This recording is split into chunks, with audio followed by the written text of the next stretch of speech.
ಅಕ್ರಮ ಸಂಬಂಧದ ಬಗ್ಗೆ ಹೆಂಡತಿಗೆ ಹೇಳಿದ್ದಾರೆ ಎಂದು ಹಲ್ಲೆ ಮಾಡಿರುವಂತಹ ಘಟನೆ ಇದು. ವಯಾಲಿಕಾವಲ್ ಪೊಲೀಸ್ ಠಾಣಾ ವ್ಯಾಪ್ತಿಯಲ್ಲಿ ನಡೆದಿದೆ. ಅಪ್ಪ ಮಗನಿಂದ ದೇವಿಕಾ ಎನ್ನುವ ಮಹಿಳೆಯ ಮೇಲೆ ಹಲ್ಲೆ. ತಂದೆ ನಾಗರಾಜ್, ಮಗ ಲೋಕೇಶ್ ಮೇಲೆ ಈಗ ದೂರು ದಾಖಲಾಗಿದೆ. ರಾತ್ರಿ 10 ಗಂಟೆ ಸುಮಾರಿಗೆ ಮನೆ ಬಳಿ ಇದ್ದಂತಹ ದೇವಿಕಾ ಅವರಿಗೆ ಹಲ್ಲೆ ಮಾಡಿರುವಂತಹ ಆರೋಪ. ಠಾಣೆಗೆ ಆರೋಪಿಗಳನ್ನ ಕರೆಸಿ ಪೊಲೀಸರು ವಿಚಾರಣೆ ನಡೆಸಿದ್ದಾರೆ. ವಯಾಲಿಕಾವಲ್ ಪೊಲೀಸ್ ಠಾಣೆಯಲ್ಲಿ ದೂರು ಪ್ರತಿದೂರು ದಾಖಲಾಗಿದೆ. ನಮ್ಮ ಮೇಲೆ ಹಲ್ಲೆ ಮಾಡಿದ್ದಾರೆ ಅಂತ ತಂದೆ ಮಗ ಕೂಡ ಪ್ರತಿದೂರು ಕೊಟ್ಟಿದ್ದಾರೆ. ಇಲ್ಲೊಬ್ರು ನಮ್ಮ ಇವರು ಇದ್ರು ಫ್ರೆಂಡ್ ಅವ್ರೇನೋ ಅವ್ರ ಗಂಡ ಬೇರೆ ಸಂಬಂಧ ಇಟ್ಕೊಂಡಿದ್ದಾರೆ ಅಂತ ನಮ್ಗೆ ಹೇಳಿದ್ರು. ಆ ಹುಡುಗಿನೂ ಇಲ್ಲೇ ಇದ್ದಿದ್ದು ಪಕ್ಕದ ಮನೇಲಿ. ಏನೋ ಸಿಗಾಕೊಂಡು ಕಾಂಟ್ಯಾಕ್ಟಲ್ಲಿ ಇದ್ದೋ ಏನು ಮಾಡಿದ್ರೋ ಗೊತ್ತಿಲ್ಲ. ಒಳ್ಳೆ ಹುಡುಗಿ ಅವಳು ನನ್ನ ಫ್ರೆಂಡೇ ಆಗಬೇಕು. ಫ್ರೆಂಡ್ಗಿಂತ ರಿಲೇಷನ್ ಕಸಿನ್ಸ್ ಥರನೇ, ಅಕ್ಕನ ಥರನೇ.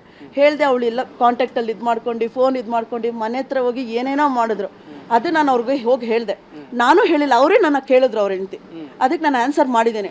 ಅದಕ್ಕೆ ಸಲುವಾಗಿ ಹೋಗಿ ಹೇಳಿದೆ, ನಮ್ಮ ಸಂಸಾರ ಹಾಳೋಯ್ತು ಅಂತ. ಏಕ್ದಮ್ ಮಂದಿ ಹೊಡೆದು ಎಳೆದಾಡಿ ಕಲ್ಲೆತ್ಕೊಂಬಂದು ಹೊಡೆದೆಲ್ಲ ಮಾಡ್ತಾರೆ ನಮ್ಗಂತ ನಮ್ಮ ಮೇಲೆ. ಅದಕ್ಕೆ ಕಂಪ್ಲೇಂಟ್ ಕೊಡೋಕೆ ಬಂದಿದ್ದು ಲೋಕೇಶು ಮತ್ತು ನಾಗರಾಜ್.